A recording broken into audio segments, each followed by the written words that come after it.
What a disaster. What a disaster it's been so far. What's going on, guys? Well, as you can see, it's a full view, but it's not very full at the moment, yeah? 7 p.m. call time. Next thing you know, Marcel, I don't have Chrome.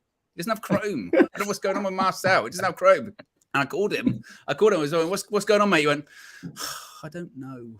I went, oh, Marcel, what's going on? What's going on, man? Kenny was here, and now he's not here.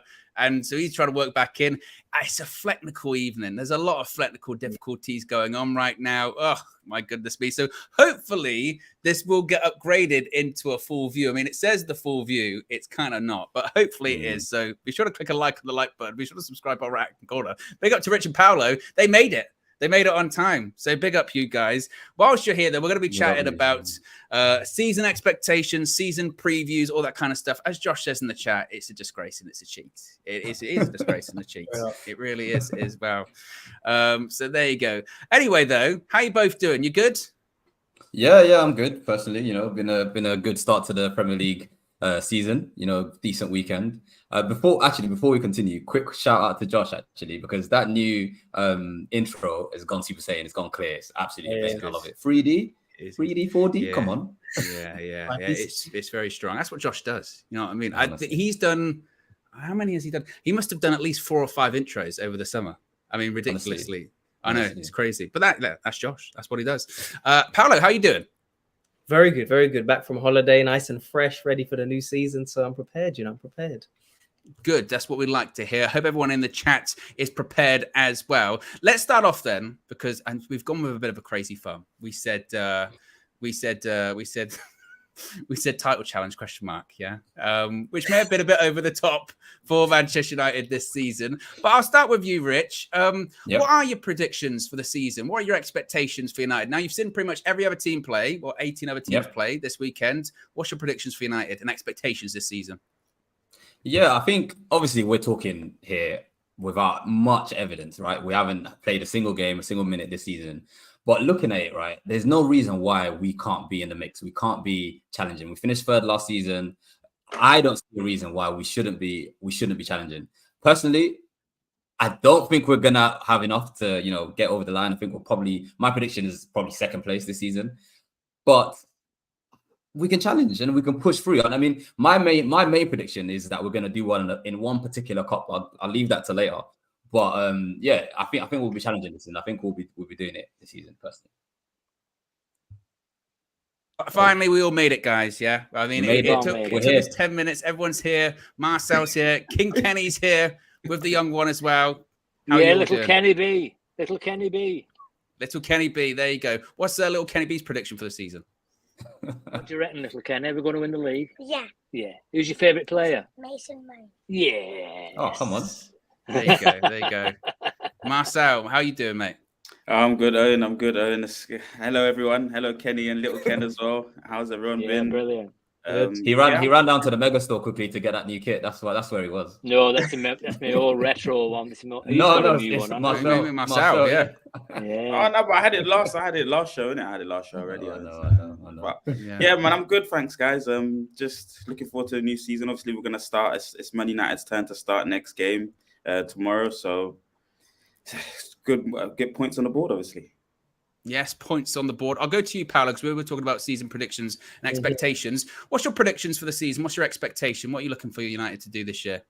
Well, look, I think we can all agree that last season, well, we might not all agree, but I think most of us said that last season was an overachievement from Ten Hag. I think I would still look back at last season and think, wow, he definitely overachieved with the team we had, with some of the injuries, with some of the options we had on the bench throughout certain games. I think this season we should be looking to do better than we did last season. Obviously, the Carabao Cup, we went through a run in December, January, where KG was saying title winners, Premier League winners, Premier League winners. And he kept saying, if all we need is a striker.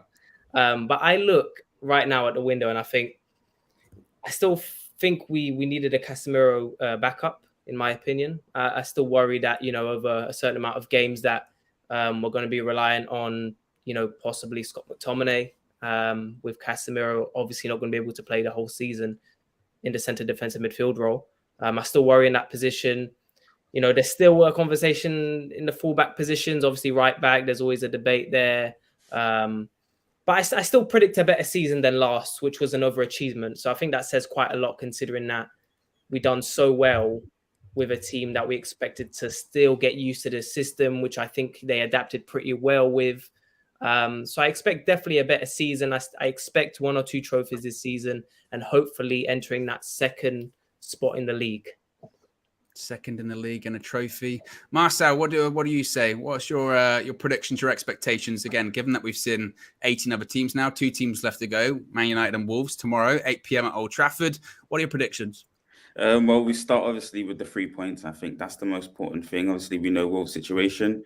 Collecting that 3 points at Old Trafford, I think, is imperative. But I don't want to go too far into, end of season prediction, because I still think players are to come in. And if we get those players in, if you get maybe an Amrabat or an Onana, someone like that, then you really are looking to push on to compete and challenge for the league, first place, second place kind of finishes. With the defensive line, I think in that situation, they're complete, and the midfield line complete.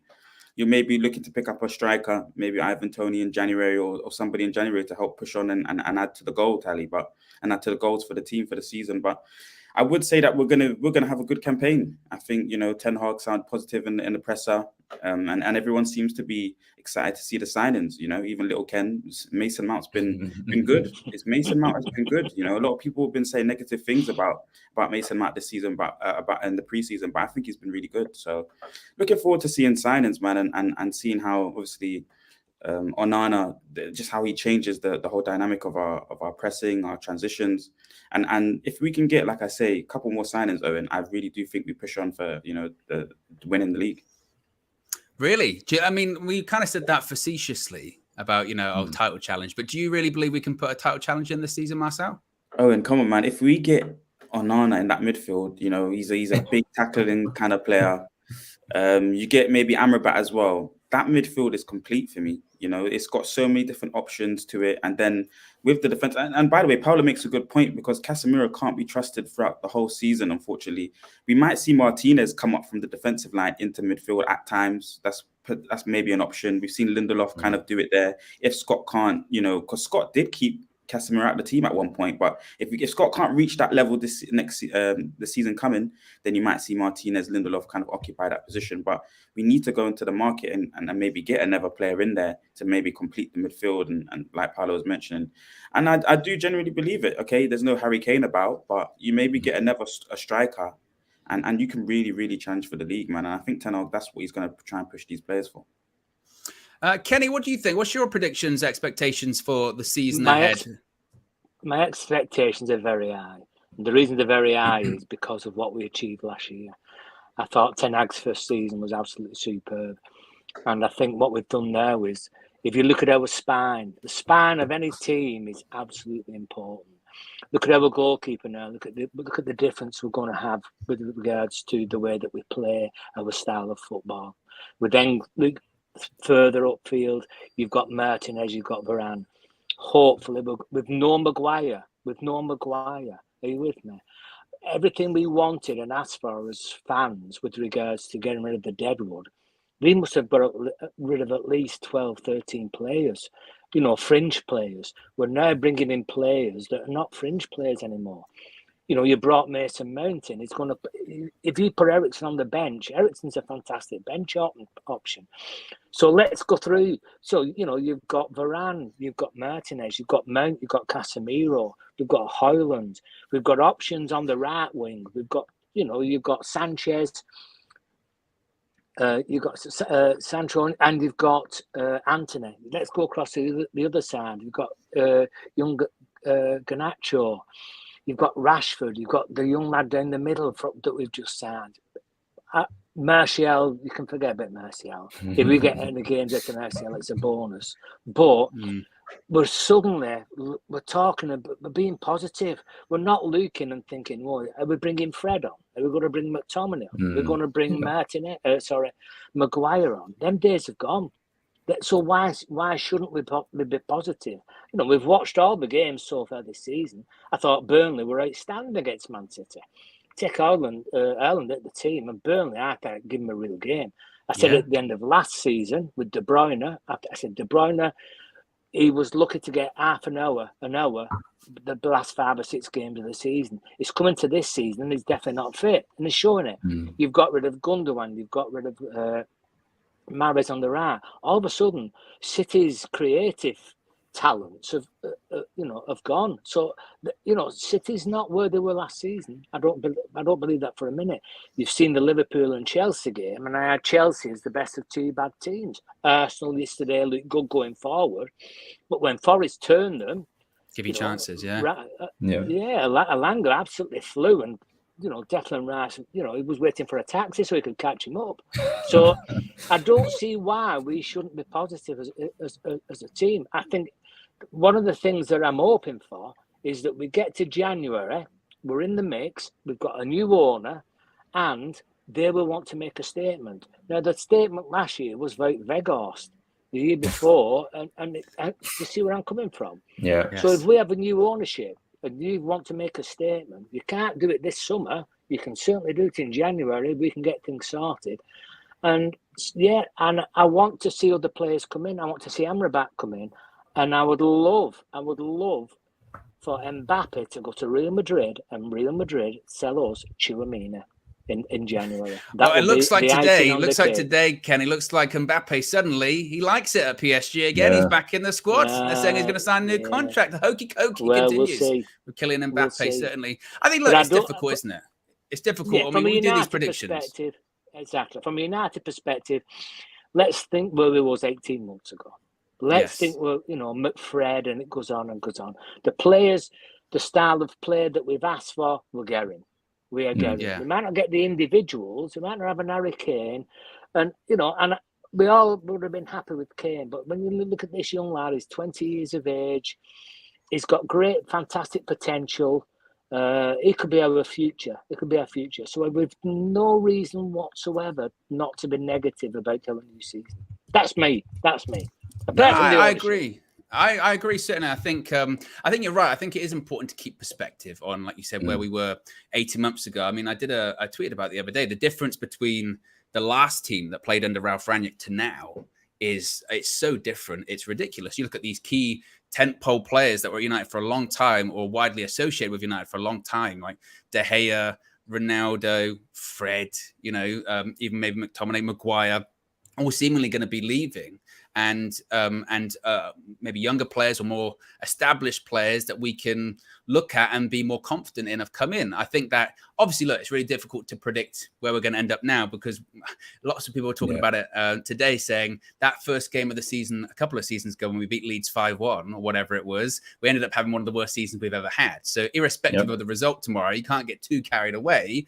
But I do look around in the Premier League this weekend. And again, you don't want to judge too much, but it's always going to be difficult to catch up with City. We know their consistency. The consistency they've done over the last decade or so is ridiculous. They've raised the bar in terms of how many games you have to win, how many points you have to get. But in terms of the best of the rest, I don't see any reason. Kenny's gone at these back.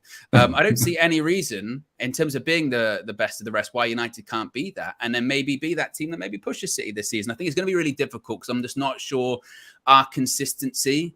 And the key thing for us would be, if you looked at last season, if you said, okay, what do you really want to improve on from last season? 2 points. You'd probably say, 1, score more goals. We didn't score enough goals last season.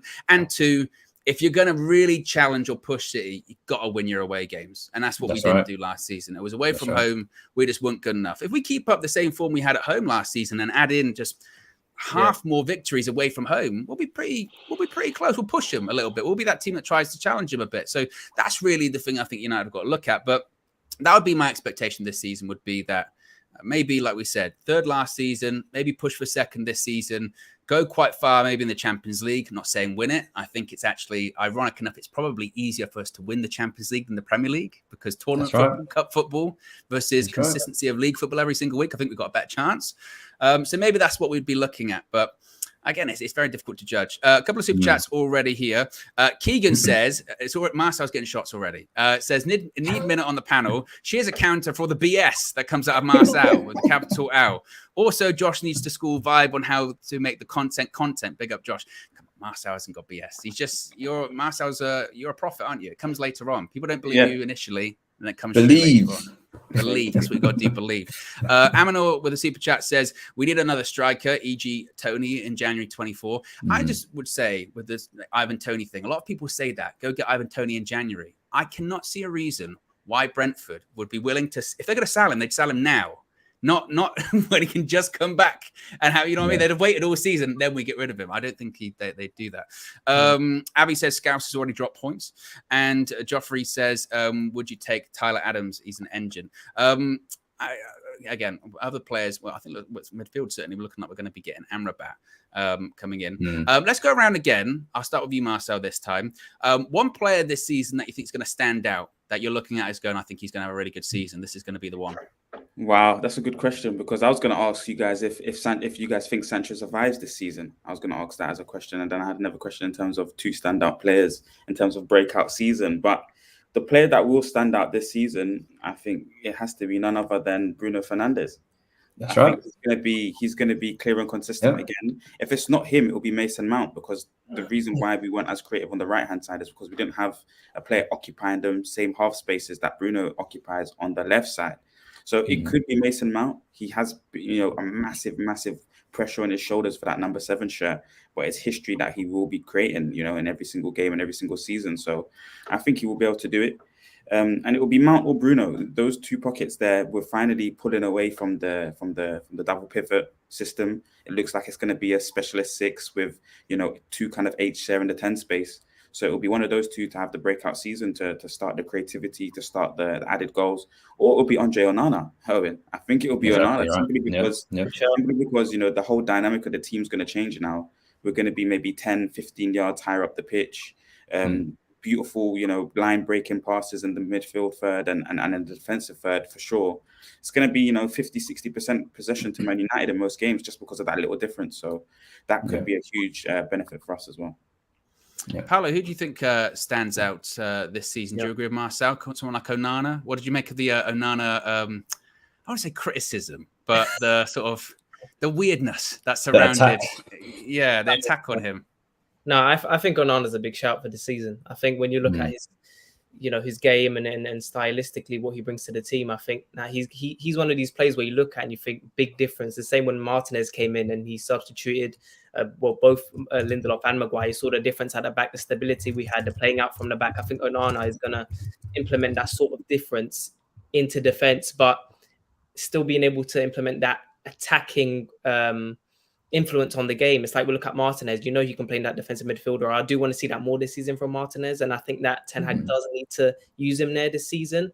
And I think in that same way, Onana, obviously being a goalkeeper playing in the defensive side of the game, his attacking contribution to the game is going to be a lot more valuable to us than what obviously De Gea was offering us, and what Martinez offered us last season is what we were missing from the season before. So I think it's going to be a similar type of difference that we're going to see from Onana than what De Gea was giving us. And I think Onana is a very big shout for this season as probably player of the season. Hopefully, I would love I would love for it to be Anthony. I would love it for it to be all these players, because Anthony last season, even though he had a decent first season, in my opinion, I think a lot of people were very, they had a lot of criticism for him, and it's fair. He's a young player. He was a big signing, and I think I would love to see a player like Anthony get it this season.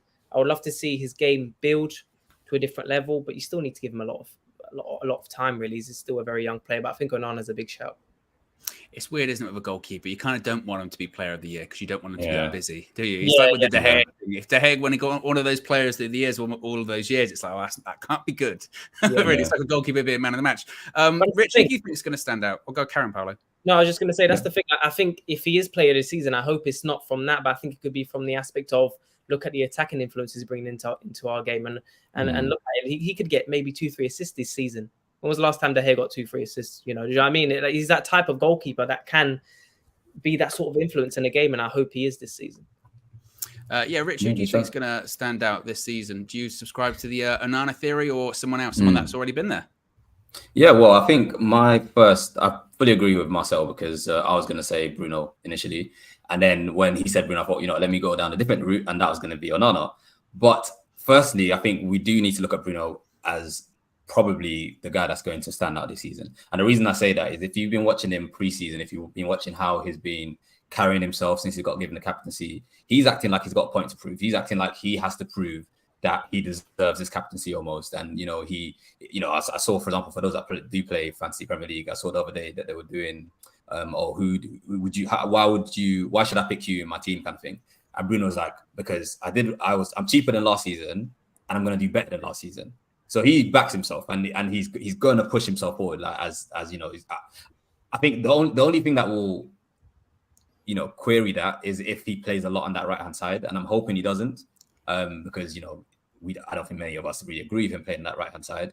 But I do think he's got a big season ahead. I think going back to what Paolo said about Anthony, I think if Anthony was to be the player of the season, then that means he's had an incredible season, right? If we're going on last season, for Anthony to improve on last season, he's got a long way to go. Well, not just improving last season, but like to the extent that he gets player of the season, he has to literally take the games by the scruff of the neck and really, really, nail down that right hand side and truly be the right answer to the right hand side.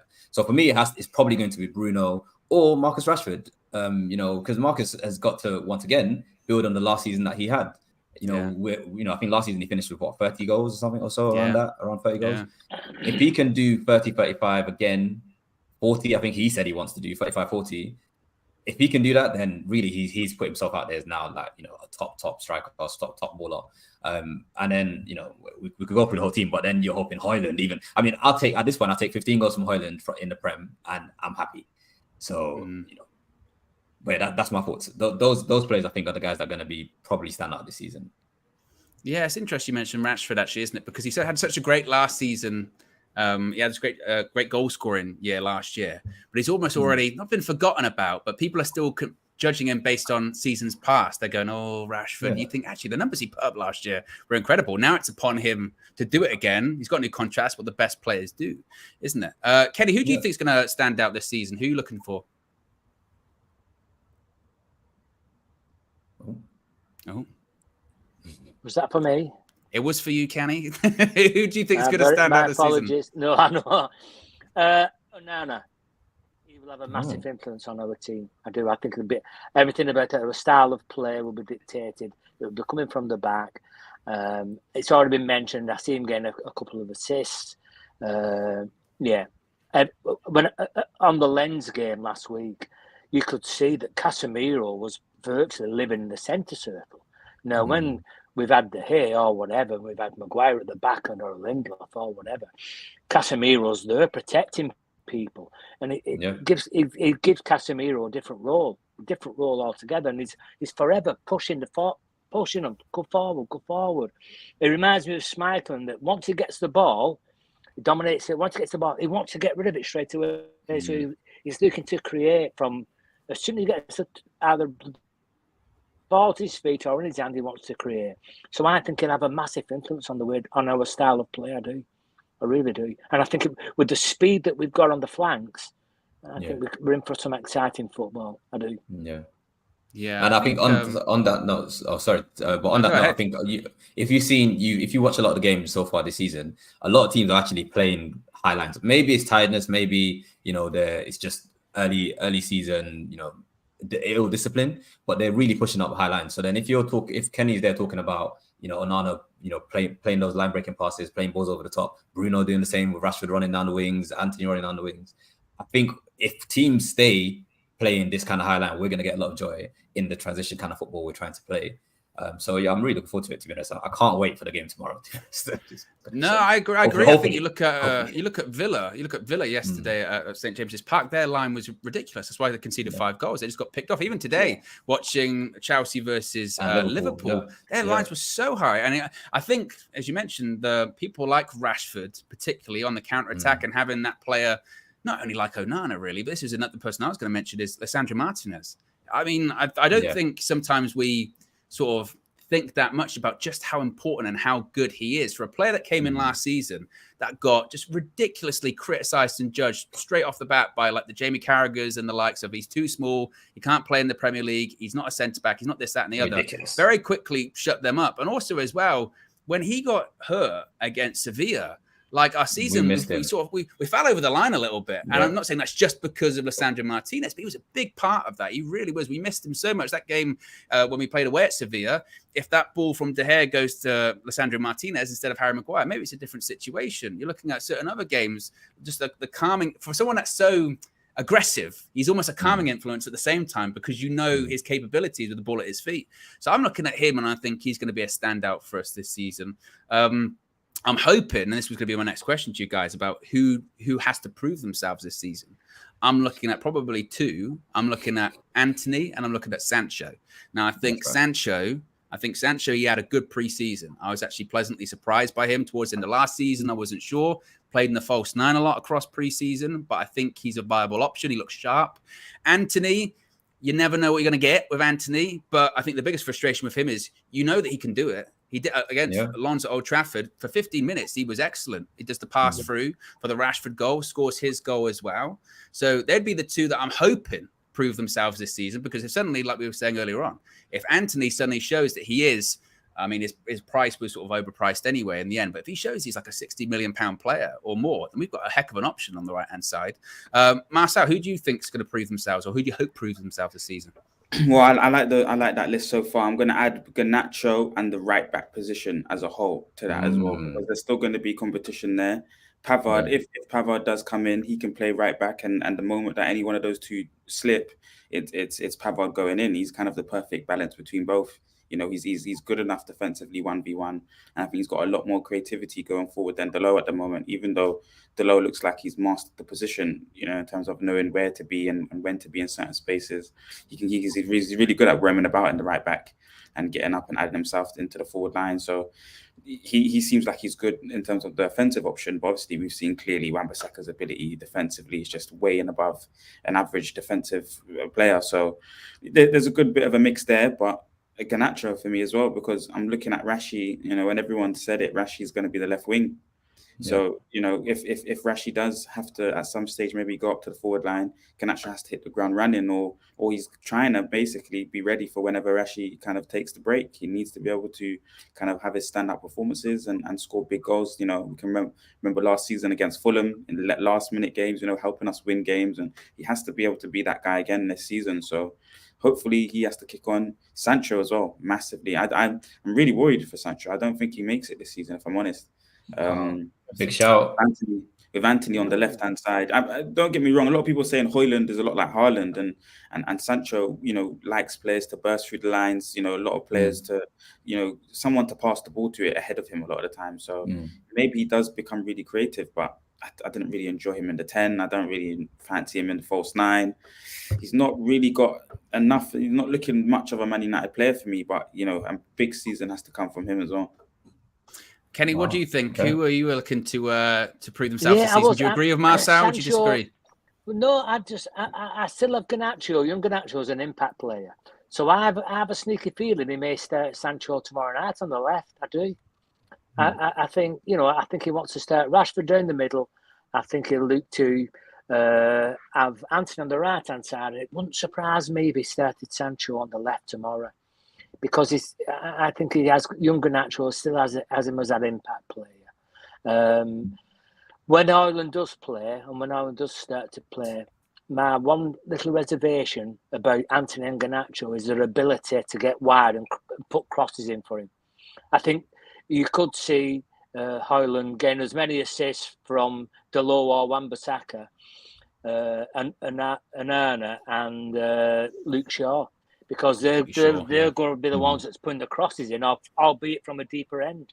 Because Garnacho and Anthony don't naturally run past players and put the ball across. So, yeah, as regards to Sancho's got them little skills, and obviously Ten Hag likes him. He's played him a lot in close season. He's played a lot of the friendlies, and he's put him as a false 10. I'm not saying he plays a false 10 tomorrow, but what Sancho does do, he has that ability to make that little pass through. Where I'm not got it yet with Anthony or Garnacho. They're impact players, and so I think tomorrow may see Sancho. Yeah, it's quite interesting. I think I mean, before I get to you, Paolo, I think with Sancho, like I said, I thought he looked sharp. I'd be surprised to see him start on the left, primarily because we just didn't see it that often in pre-season. It was more as the false 9, more as the 10. And I wouldn't be shocked if he went with that team that he put against Lens was kind of an indicator of what he might go with. So I wouldn't be surprised if that's quite close. Paolo, who do you think needs to prove themselves this season? I think there's a good few players. I think both players at right back need to, in my opinion. I know Dalot just signed a big new deal. There's talks of Wan-Bissaka signing possibly a new deal. And it's like, I don't know, even though, for example, Dalot signed, was it a 5-year deal? Yeah, if he has exactly. +1, if he has a poor season, people are going to be like, you just gave man a 5-year deal. Do you know what I mean? But I think we saw some nice spells from Dalot in pre-season. That goal that he scored against Dortmund was really good. I think we're seeing him in good spots. We saw some nice little moments where it reminded me of earlier on last season where he put himself in good attacking positions. But then again, I look at it and I think he's definitely not on the level of Wan-Bissaka defensively. But then I don't think defensively he's on the level of Dalot going forward. So I think there's a bit of this lack of balance where I think Ten Hag is honestly going to have to play them in certain games, like we've said it the whole season. Play Wan-Bissaka when we're playing a difficult Wenger, and play Dalot when we're having a bit more joy going forward. But we don't want that from our players. I think we both want, all of us want Dalot and Wan-Bissaka to, get better at their weaknesses. But I think it's going to be a lot harder because it's not so natural in their game, in my opinion. When I look at Dalot defensively, it's not so natural as it's for Wan-Bissaka, and I don't think it's so natural for Wan-Bissaka to go forward like it is for Dalot. So I think it's going to be very interesting. I think both of them need to prove themselves. Definitely Anthony. And with Marcel, saying that Sancho is not going to, I'm leaning that way as well with Sancho. Even though I think Onana is going to have a massive impact on us and is going to allow us to keep more possession.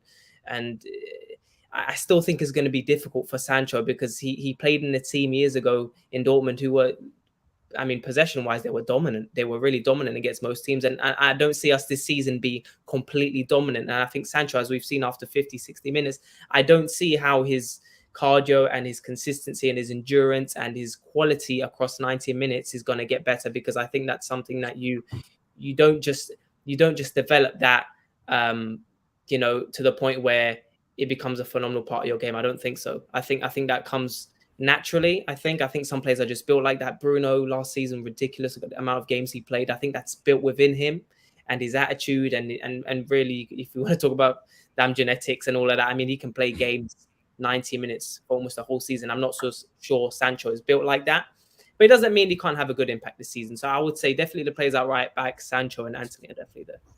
I think it's really interesting actually mentioning the right back position, because I think still now we could go around the whole panel and say who's number one right back, and I think people would have different opinions. And I don't even think Ten Hag knows his number one right back. I think you're right. I think it depends on the game. I think we saw that in pre-season. We saw Dalot start against Dortmund, play really well. Wan-Bissaka come on, not play well. So against Lens, he goes, right, I'm starting Dalot, and Dalot wasn't that good. And next thing you know, it's like, well, maybe Wan-Bissaka comes back. So it's really difficult to judge. Rich, who do you think has to prove themselves this season? Who are you expecting a lot from? Yeah, I think everybody's kind of said the main players. I think there's a few things. If we start at the right back, right, I think what I want to see really is someone just basically make that position their own. But obviously, maybe we'll do the rotation thing where we're playing in certain cups. And we all know Ten Hag wants to win every game. He wants to win every cup. He wants, and that's why I believe we will win one of the cups this year for sure. And I'm very confident about that. But so it'd be nice to see someone nail that in that position and say, actually going forward, going back, whatever it is, we're talking about weaknesses, whoever it is that nails it down, I'd like to see one of them prove themselves in that way. But I don't necessarily think they're on the tightrope as much as some of the other players are, right? So, people are mentioning Sancho, and I think I need to, as a South London brother myself, right? I think I need to stand up for Sancho, because I agree with you guys 100% that, 100%, Marcel, 100%, yeah? That Sancho needs to prove himself. Yes, 100%, he does. But at the same time, he, it's going to be difficult because I don't see where he's really going to play this season. I think if we're looking back to last season, the first game of the season, we've just got an Eriksen in, and Eriksen played as the false 9. We didn't really have a striker to play in, and I think Russia played on the left. Can't remember, Anthony probably played on the right, and Eriksen plays as the false 9. This game tomorrow, I see if if you know, I think Kenny, you said that Sancho might start and Rashford in the middle. If Sancho and Rashford start, Sancho's playing up through the middle because he's played the most preseason minutes this preseason. Maybe right. And he's only played him down. Yeah, he's only played him down the middle. But I actually don't think. I think it probably will be the Lens team, and the only difference that he might change in that Lens team, the team that plays against Lens is probably Dalot and Wan-Bissaka. But then, yes, going back in terms of who I think should have rather not prove themselves but have a big season, it has to be Garnacho for me, because last season my issue with Garnacho was, you know, kind of like you're saying, Kenny, that he was just an impact player. When he started games, he wasn't good enough. You know, he wasn't impacting the game as much from the off. This season is going to be very interesting because obviously we're having those longer either time, stoppage right? times, yeah, exactly. And I think that's going to make a big play to the game. I think, you know, you see Harvey Barnes the other day came on and he made a huge impact for Newcastle. Obviously, they're already dominating the game anyway, winning that game. It was very back and forth. But I see a player like Garnacho, if he wants to continue being that impact player, if he comes on for the last 10, 12 minutes, which is going to be your 10 minutes of out of time, he could make a huge impact. But what I don't want that. I want him to come on and start games like he did against Lens. And I think a lot of us probably had him down as man of the match against Lens, actually. Or Lens. Yes. And I think he played really well that game. So what I'd like to see this season is Garnacho saying, you know what, this team is mine. Like I'm part of this team. I'm part of the starting 11, not just coming off the bench. And that'll be very interesting then to see the dynamics of the whole team, because obviously left-hand side, we're saying that's Rashford's locked down. You know, down the middle, we're saying, okay, Højlund. Right-hand side of saying Anthony. And I think that right-hand side is probably the question mark. And a lot of people I know were saying that Sancho should be trying to claim that right-hand side, but our manager doesn't seem to think that. Our manager seems to think, and we've seen that Sancho's best positions are in central areas. So it's going to be very interesting, the dynamics of our team this season. But I really want to see a huge season from Garnacho. You know, he's our star boy. You know, we're seeing Arsenal and their star boy Saka doing well. I want our guy to come good and, you know, make big leaps this season. I really want him to. But it's not a prove himself thing. I think if you're saying prove himself, it has to be Sancho. Sancho, maybe Anthony. Yeah. But in terms of someone I want to see really take it up a notch this season, for me, it's Garnacho, because I really want to see something from him this season. Let's get to a couple of these super chats here. Red Baron says, you can take the Kane out of Spurs, but you can't take the Spurs out of Kane. It was always going to be a disaster. When he plays in a final in a white shirt, Harry Kane, historically, internationally, or domestically, doesn't go particularly well. I tell you what, Kenny, they were poor. Man. They were poor, lads. I thought they were poor last night by Munich. Oh, they were shocking. PS says, Dalot has to have a big season. He has the qualities of Ten Hag right back on paper. Mm-hmm. He and Anthony down the right are key to our attack. Do you agree, Paolo? Oh, on spot. Yeah, no, I agree. If Dalot gets anywhere near what he was first half of last season, I think we got a big connection on that right hand side. I just hope that it works out. Honestly, I don't want to look back and be like, this 5-6 year contract on Dalot was a mistake. I hope it's not. I hope it's not that sort of signing or extension where we look at it and be like, this is a big mistake. He was a half a season wonder. You know what I mean? Half a season, not even a full season wonder. You know what I mean? I think we need to see a lot more from him. And I hope that, again, Anthony and Dalot build that partnership on the right. Mm. And also, Paolo, how do you say Diogo Dalot's name? There you go. I love that you coughed first. It cleared your throat. Yeah. You got to clear your throat first. If you're going to do it, you got to do it properly. Red Baron, the super chat says, who needs to prove themselves on UV this season? Well, I've heard that maybe Marcel and KG are going to prove themselves in the battle of timing. Maybe something like that. It's going to be the battle of time. Although Marcel's actually recently said he starts to believe in time now, don't you, Marcel? So that's changed. Yeah, here and there. Sometimes. And also, actually, Marcel, I believe there's a David De Gea shirt you have to wear in the near future. Is there not? Oh, yeah, of course. Yeah. Unfortunately. Yeah, you look excited to do this. Yeah, so excited. I mean, to be honest, Marcel's a bit of a winner because David De Gea left anyway, so I don't think, particularly care that much. Yeah. Billy Jones also says here, this season is going to be highly dependent on Casemiro's form and availability. This midfield combo is very much high risk, high reward. Amrabat isn't the savior, hence why he is so cheap to get. Well, actually, that's quite a nice segue onto my next point I was going to go around to. I'll go back to you, Marcel. Any more business you would like to see done? I mean, it looks like we're possibly reaching out for Pavard. We've had a contact contract with Bayern Munich for Pavard. Apparently, we've had a bid. It's been rejected. But United want the player wants United. Of course, it's dependent on Harry Maguire leaving as well. There's also been talks about Amrabat too. Donny van der Beek, we still don't really know what's going to happen with him now. It looked like at one point he was going out on loan to Sociedad, maybe not so much now. Fred, his transfer to Fenerbahce was confirmed today. They think that with Fred out, it's going to be Amrabat in. What business are you hoping that United do before the end of the window? That super chat there was very key in terms of, pointing out Casemiro as the only specialist 6 in the club. We've now kind of transitioned away from the McFred, and that was a double pivot kind of system. We're kind of going into a single specialist 6, 3 at the back with the goalkeeper adding, with the 2 centre backs, a 3-1-6 type formation now. So we need that specialist 6 in there, in between the lines, and and just helping the numerical superiority. Once you add the goalkeeper into your defensive unit and your midfield unit, now you've got more players to beat the press. Casemiro is important for that. Amrabat is very key for that, and I disagree with the super chat in the sense that I think Amrabat does fix all the problems. He's somebody that can ball carry, can play forward passes, and in some instances I think maybe he's better than Casemiro at ball carrying. So we've got the right kind of players. Kobe is a massive miss, because I think he can play in some of the mid-table games throughout the season and give Casemiro the rest that he maybe needs throughout the season. But we need another midfielder. I mean, it's really that simple. I think even before I was happy maybe going with Rashford as a striker at times, and I know everyone would disagree with me on that, but I believe that Rashford can score goals in the forward line. So for me, it was about completing that midfield line, and I think if we can do that, we really, really have strong chances for this season. And we look like a proper transitional side if you get another specialist 6 to cover Casemiro.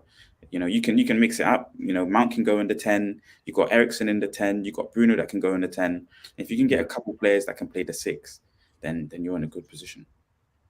A couple more super chats here. Jason is saying about Greenwood possibilities and stuff like that. We said before, when it comes to Greenwood, obviously once the club do an announcement, I might be coming soon. It's not going to be coming before the Wolves game. They reckon it's going to be coming a bit after. Then it's probably the best and most appropriate time to talk on it. Once again, I don't think it's right to speculate on such a sensitive issue. So once that comes out, that'll be the time to really talk about it, I think. The next super chat was from Lil Yo-Yo, said KG might be the answer to the UV right hand side. Did you see KG play football in that? He pulled his hamstring. Playing with Dennis Irwin of all people. It's unbelievable. Kenny, what business would you like to see? And also, it's a good point that Marcel made, actually, Kenny. What do you think of Kobbie Mainoo in pre-season? Is he going to be like a brand new player this year once he's back?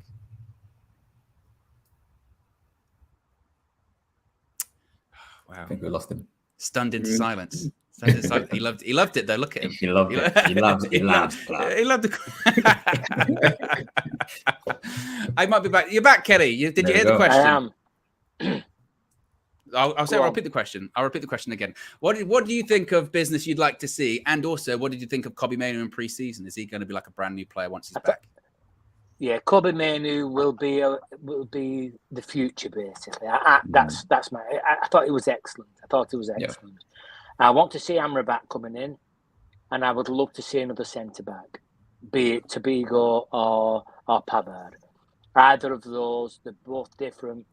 In other ways, you've got Pavard, who's more experienced, but Tabigo looks a good lad. He looks a good lad, and he's played at Barcelona, so he's obviously got that background. He's got that skill set.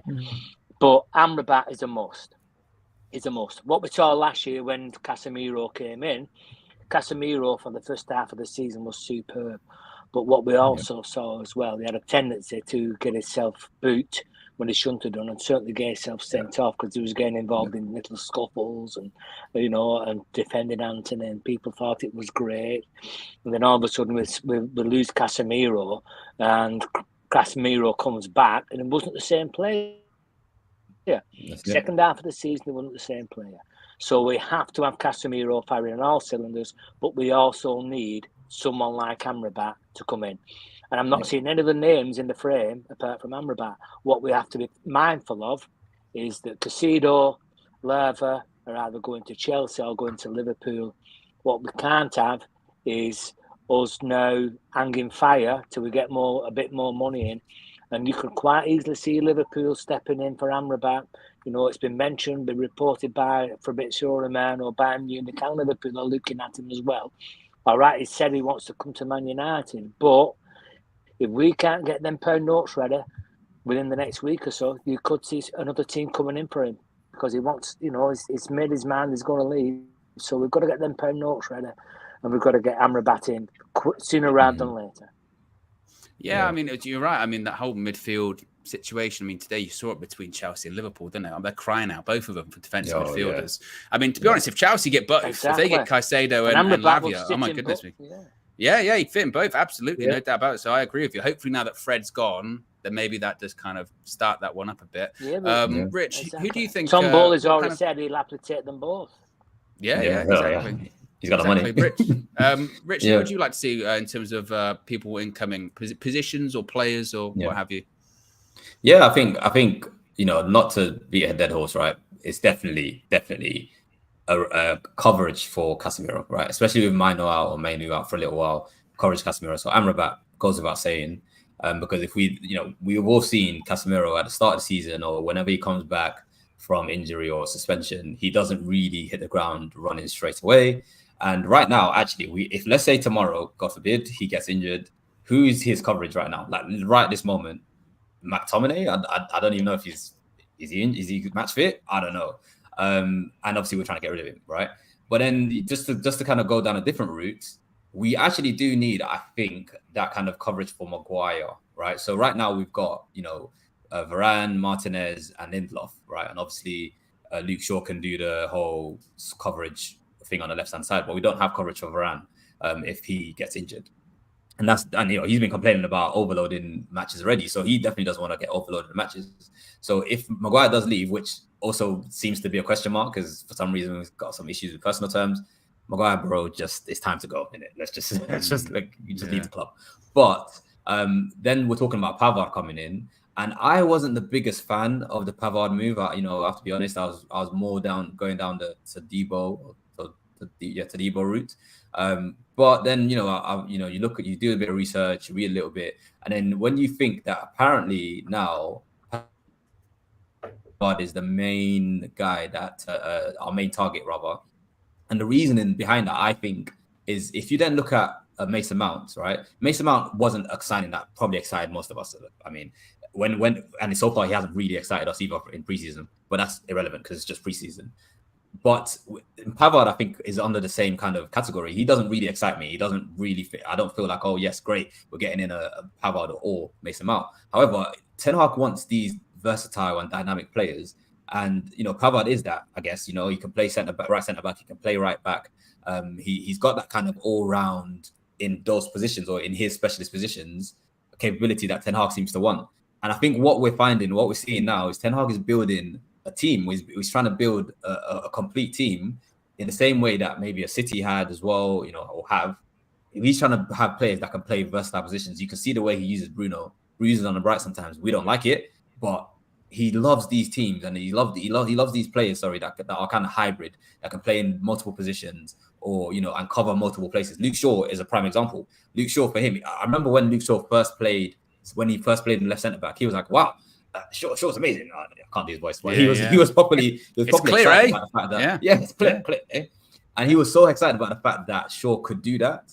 So I think for him, that's why he's getting rid of these kind of one-man position players like Maguire or whoever. Even Lindelof is a versatile player. He can play CDM. I think he played him there in one of the Europa League games last season. So I think what we're trying to build here or what Ten Hag's trying to build here is a versatile team, and I think it'll be nice to get in, yes, Amrabat replacement, but if Maguire packs his bags quickly and leaves and, gives him the payment that we need to give him, whatever the issues are here, then we're going to also need that coverage. And I think I'm starting to, I don't know if I'm 100% there yet, but I'm starting to get buy into the whole Pavard thing because I do really like Todibo because I've been watching a lot of, videos about him and he looks amazing, to be honest. He looks like he's going to be a long-term, young centre-back that's going to be really good. But I understand rather the Pavard move, Don't know what you guys think. Have you seen much of Pavard? What are you thinking about him? The thing is with Pavard, it's funny because people obviously rightfully so are watching the Super Cup yesterday because of the Harry Kane thing, and Pavard played, and he got hooked off at half time, and everyone said, "See, he's rubbish." And you go, "Well, it's one game. It's one game." And I think if you look at what Pavard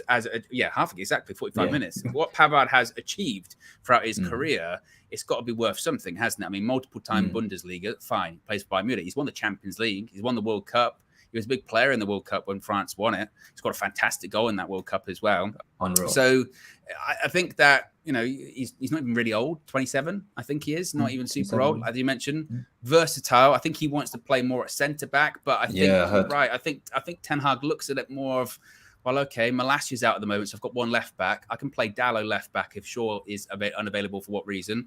And then I've still got another right back because I've got Pavard, but I've also got another centre back because Pavard can play there too. Or because he's so versatile, maybe I can play him defensive midfield. Maybe I can play him out wide right if need be, and I switch formations mid-game or something like that. I think you're right. I think once you start getting into what he would be, which isn't first, a couple of choices in centre backs, then you start looking at, okay, what other jobs can he do apart from just one position?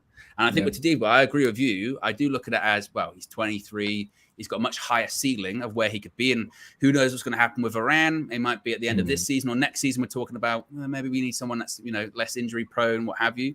But I think Pavard would be, I can see, like you said, I can understand the rationale behind the interest there.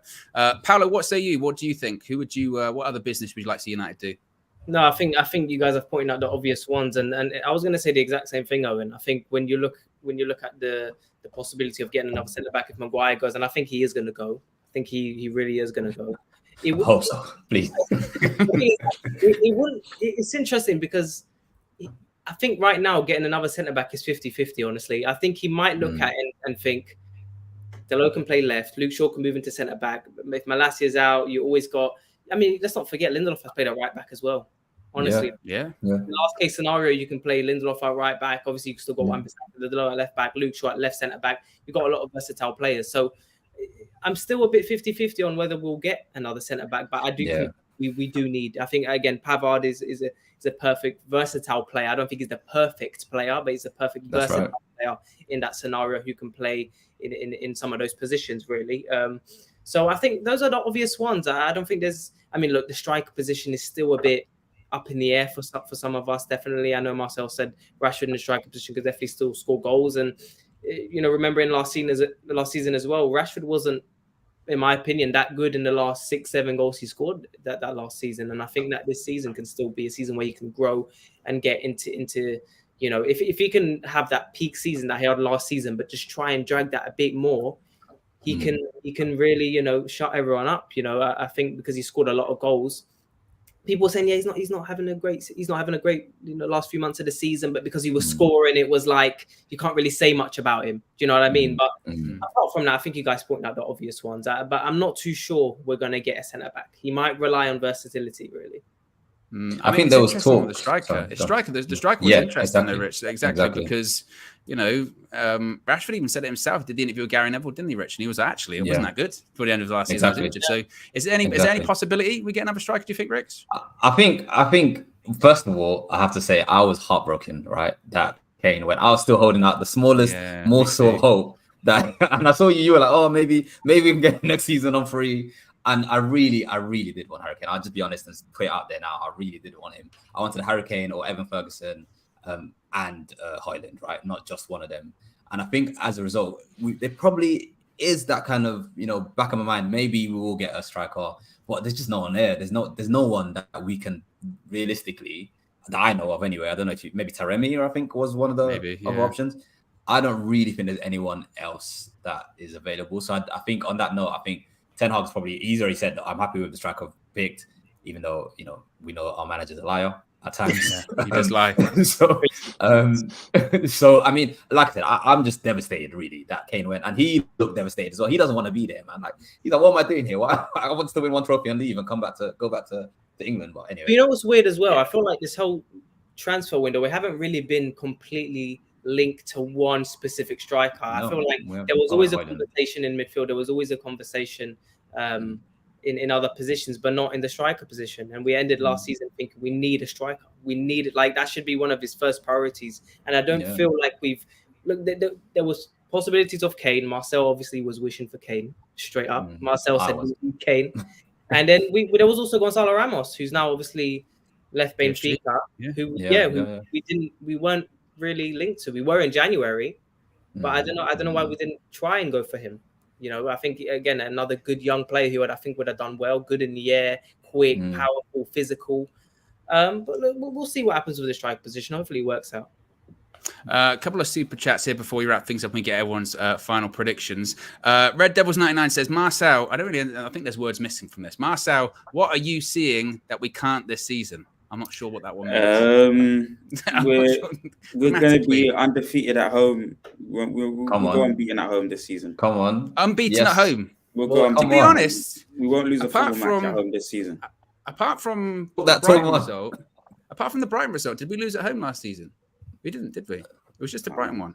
That was the first game of the season. Apart from that, I don't think we lost to get at home. So you're saying and this time we'll just go one better. We won't lose a game at home. Yeah, we won't lose any games at home this season. And watch us lose tomorrow now, by the way. This is the ultimate jinx, by the way. No. It's facts. I think it's facts. Yeah. You know, if you see how we performed last season, it was an absolute fortress. So it'll be more the same. And especially the style that we're trying to play now, this intense pressing, the transitions, it's going to be wonderful. The energy in the crowd is going to be amazing. And people are going to expect to see a lot of good goals and a lot of fast-paced goals as well. So I think we'll be very secure at home. And then maybe we really do push City. I think this really could be the season, especially if we get another forward, man. This really could be the season. It's just this early signs bubbling, but you know, I think they're the two shock teams out of that top 5 now. It would be Newcastle and ourselves, you know, to really push City for me. Very quickly. Yeah, they were good. We'll go round and get everyone's prediction. Just this super chat here from Chris says, I'm going tomorrow and can't wait. 2-0. Well, that's perfect segue. Let's go round. Prediction for tomorrow and where we're going to finish in the league. I'll start off with you, Rich. Prediction tomorrow, where are we going to finish? 3-0, we're going to finish second. But I hope I'm wrong and we finish first. Well, 3-0 tomorrow. 3-0 in second. Paolo, what say you? I'm going to say 3-1 and we finish second. 3-1 in second. Marcel? Rashford to score 2 goals tomorrow. Come on. 4-1, and for the season prediction, I think we will finish maybe second again. Oh no, third. We're going to finish third, but we'll pick up 2 cups. Come on. Yes, I like that. Yes. Kenny, what do you think? 3-0, and if we change owners before Christmas, then we'll win the league. I tell you what, yes. We will. Whatever we need in January, our new owners will get us. There'll be no Vegas coming back in January. Yeah. We could get definitely we could have a Chouameni. We haven't had a shirt seller. We've not had a shirt seller for this year, which is great. It's absolutely great. But I should imagine that a new owner will want a shirt seller to make a statement, and that statement could come in January, just when we. Right, so pause. I tell you what, it was a cliffhanger, and it was a good one. It was a good one from Kenny. I'm going to go with 2-0 tomorrow. I still think Wolves will give us a bit of trouble, even though they've had their manager go missing. I would recommend everyone to go watch the preview Flex did with Dave from Talking Wolves. It was very, very interesting and insightful. Yeah. He was saying that despite all of the turmoil, they've actually had a good preseason. They've beaten some big teams. So there you go. I'm going to go 2-0. And as far as the league, I think I always went with second. So I'm going to go with second again. But there you go.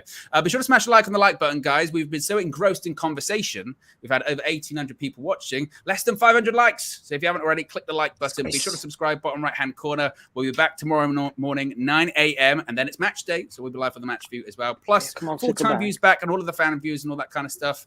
And there you go. Oh, I think little Kenny's going to wave us off before we click the outro. Yeah, goodbye.